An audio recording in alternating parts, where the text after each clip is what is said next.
Essayons dans cette capsule de définir ce qu'est le rendement et de voir à travers une transformation chimique exemple comment déterminer, calculer ce rendement.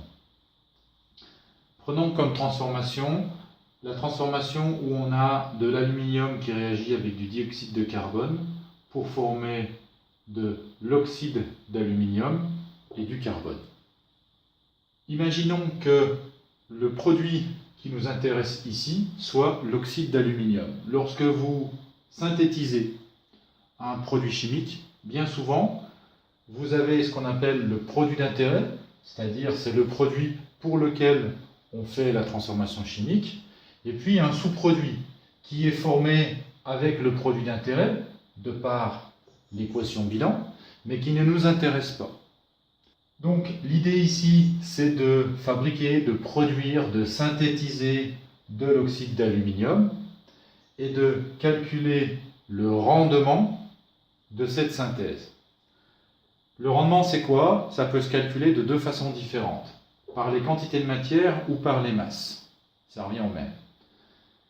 Le rendement est égal à la quantité de matière du produit d'intérêt, ici l'oxyde d'aluminium expérimental, donc la quantité de matière ou la masse que vous obtenez réellement, que vous allez par exemple peser sur la balance à la fin de votre manipulation, divisé par la quantité de matière ou la masse de ce même produit d'intérêt, mais que l'on est censé obtenir théoriquement. La quantité de matière ou la masse de produit d'intérêt théorique devant normalement toujours être supérieure à celle que l'on obtient réellement de par l'expérience. Alors, la mesure de cette quantité de matière ou de cette masse expérimentale, c'est pas compliqué. Vous faites l'expérience, vous isolez votre produit d'intérêt qui certainement va être mélangé avec le sous-produit, vous l'isolez, vous le pesez et vous avez votre masse d'oxyde d'aluminium obtenue expérimentalement. Ce qui va être beaucoup plus compliqué, c'est le calcul de la quantité de matière ou de la masse d'oxyde d'aluminium que l'on doit obtenir théoriquement. Alors pour calculer la quantité de matière de produit d'intérêt que l'on doit obtenir théoriquement, on va se baser sur un exemple. Imaginez-vous un groupe de cyclistes avec des bons sportifs, des moins bons, qui doivent faire un parcours et qui sont obligés de passer la ligne d'arrivée ensemble.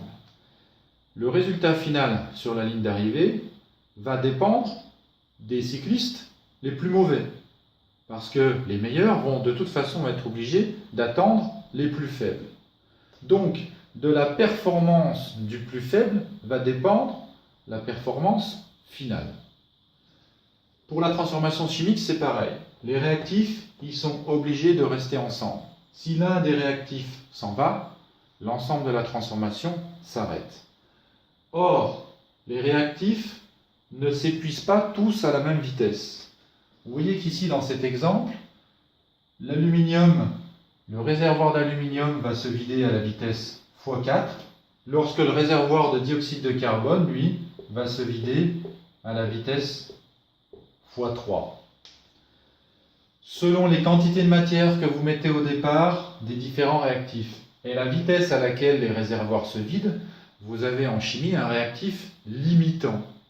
Il est donc primordial, pour connaître la quantité de produits que vous allez former, de déterminer au départ quel sera le réactif limitant.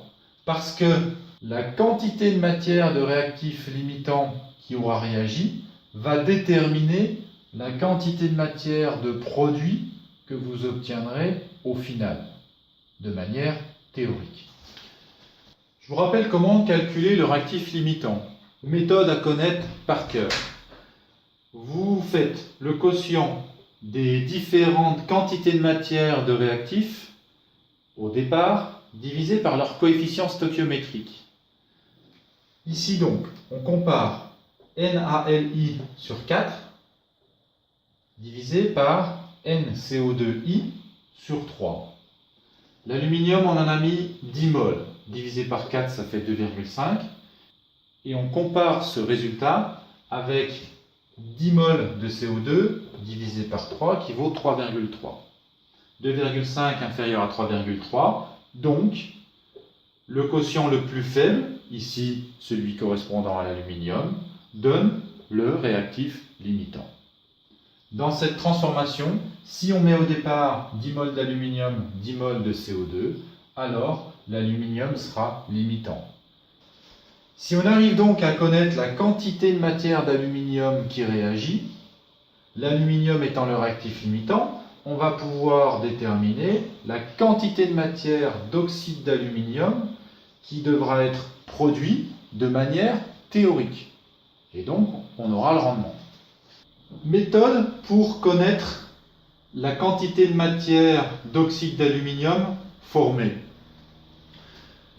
Vous avez déterminé votre réactif limitant, c'est l'aluminium. Vous faites quantité de matière d'aluminium à l'instant initial divisé par le coefficient stoichiométrique égale quantité de matière d'oxyde d'aluminium formée à la fin divisé par son coefficient stoichiométrique. Cette méthode elle est imparable. Si vous l'appliquez, vous obtenez à chaque fois, à partir du réactif limitant, la quantité de matière finale du produit que vous cherchez. Ce qui nous donne donc une quantité de matière d'oxyde d'aluminium finale égale à 2 sur 4 quantité de matière d'aluminium initiale, c'est-à-dire 0,5 x 10, 5 mol. On obtient donc au final, si l'on a 10 mol d'aluminium, 5 mol d'oxyde d'aluminium. Cette quantité de matière que j'obtiens à la fin, c'est la quantité de matière théorique, parce que ces 5 mols, je les ai déterminés à l'aide de l'équation bilan, à l'aide de mes coefficients stoichiométriques. On détermine donc le rendement, soit avec les quantités de matière, soit avec les masses. La première formule étant reliée à la deuxième, à l'aide de la masse molaire du produit que l'on cherche à déterminer.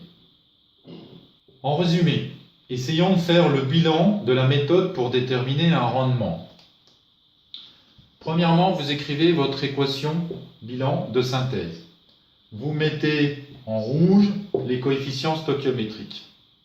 À l'aide de l'équation bilan et des quantités de matière initiale des réactifs, vous déterminez le réactif limitant. Une fois que vous avez calculé votre réactif limitant, à l'aide de cette formule, vous déterminez la quantité de matière de produit que vous obtiendrez à la fin de manière théorique. Et une fois que vous avez cette quantité de matière de produit théorique, une fois que vous aurez pesé la masse, et donc à l'aide de la masse molaire obtenu la quantité de matière de produit réellement obtenue de par l'expérience, vous pourrez en déduire le rendement.